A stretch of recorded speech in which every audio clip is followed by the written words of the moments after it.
Liverpool. Last year's champions, they're drawn with Napoli, Salzburg and Genk. Of course, the big story coming out from today's award was that Van Dijk is the UEFA Player of the Year. And Mark, you have been on this really from day one. All you can think about is who will be UEFA Player of the Year. Well, I think Van Dijk is more than worthy recipient of it. I think that to even have Messi and Ronaldo on the shortlist was probably this the usual kind of we must have Messi and Ronaldo on the shortlist. I think that you could include Raheem Sterling, Mo Salah, Sadio Mane. I think Van Dijk, Mark, there's football away from the Premier League. Messi scored over 50 goals last year. Barcelona won the title. But he did nothing in the Champions League. So that's it. He went missing at Anfield. The big games where the big players deliver. No, seriously. I think Van Dijk is a deserving winner. But there have been players, I think, in this season that have done, gone beyond what they've done before. And I think Messi is the same every year. He's brilliant every year. But I think a lot of players this year have raised the game. And I think certainly Salah and Mane in the Champions League were outstanding. So, Van Dijk for me, it's good that we've taken it away from Ronaldo and Messi and that a defender's won it. I think. But you could argue that Van Dijk wasn't the most important player at Liverpool, so you could argue all day. But I do think it's good that the duopoly has been broken. I'm not going to question whether Virgil van Dijk is deserving of this, because he is. But to suggest that Lionel Messi or Cristiano Ronaldo, for that matter, should be punished because of the standard they have set for themselves and how spectacular that standard has been and how history-setting that and history-breaking that standard has been, is just ridiculous. Just to break the duopoly, as Mark calls it, just for the sake of it, would be ridiculous, would be insane. Well, you got to come up with something better than, you know what, we're going to do it just because we're just tired of seeing the greatness of Lionel Messi and Cristiano Ronaldo. Do it because of the achievements of the player. In this case, Virgil van Dijk, who's deserving of the award. It's not breaking the duopoly for the sake of it. I think. Well, that's what it sounded like, Mark. That's what it sounded like. I just think there's been a lot of other players that have been worthy of kind of recognition this year because they've taken their game to a new level. They're not at the same level as Ronaldo and Messi, but I do think that Salah that's the end of the argument. They're not at the same level as Ronaldo and Messi, and that's it. And at that point, you're to a new level. At that point, you're going against your own argument. Reward improvement, and they've improved a hell of a lot.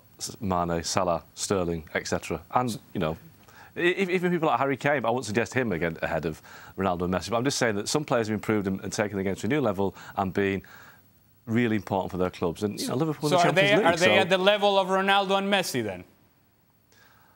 I thought last season for their clubs they delivered when it mattered in the Champions League. No, answer the question. Are they at the level of Messi and Ronaldo? Over a season, I'd say not, but they delivered in the Champions League when it mattered. All right, I rest my case. Your Honour, I am done here. The Exhibit A, there you go. Sid, I imagine they're taking this well in Barcelona, aren't they?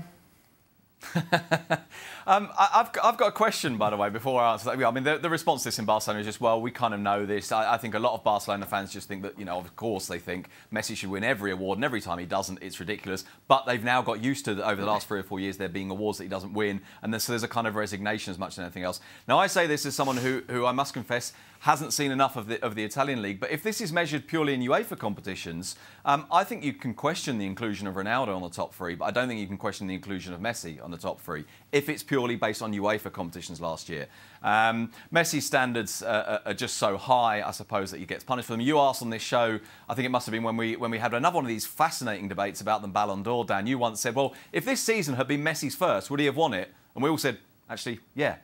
But, of course, it's not his first. It's his 13th or whatever it is, and they've all been so good. That said, there's a bottom line, and I fundamentally come in where Mark came in, which is that I think at the end of a UEFA season, generally speaking, I think it makes some sense to look for the winner amongst the winners of the competition. So, in this case, Liverpool Player. And I think up to a point, that's relatively logical. Stephen? I will not be having an argument whether Van Dijk deserved it or not. I think he absolutely did. He did? And I don't think anybody can really argue with that. Yes, Messi did score 50 goals. I mean, incredible. Absolutely incredible. But in the most important club tournament on the planet, the reason Liverpool won it is because of Van Dijk. Salah and Mane and Firmino and all these, they would have scored the same amount of goals, But without Van Dijk at the back, they wouldn't have actually won it. Does it make any difference that he scored a hat-trick against Van Dijk?